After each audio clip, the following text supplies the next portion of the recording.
You heard the news story a few years back about the woman who bought a coffee at a fast food place and then drove away with it between her knees. It spilled, and she sued because the coffee was too hot.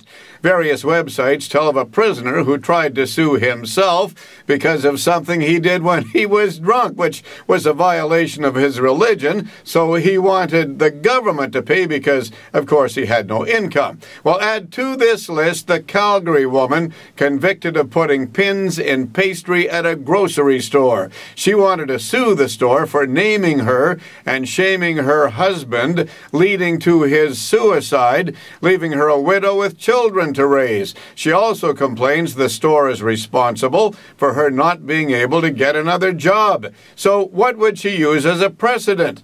The fellow who killed his parents and then asked the court for leniency because he was an orphan? I know judges have to keep their composure in court, but when they come back to their private chambers at the end of the day, do they just collapse in laughter or shake their heads at the lawyer who brought it to court? Let me know what you think.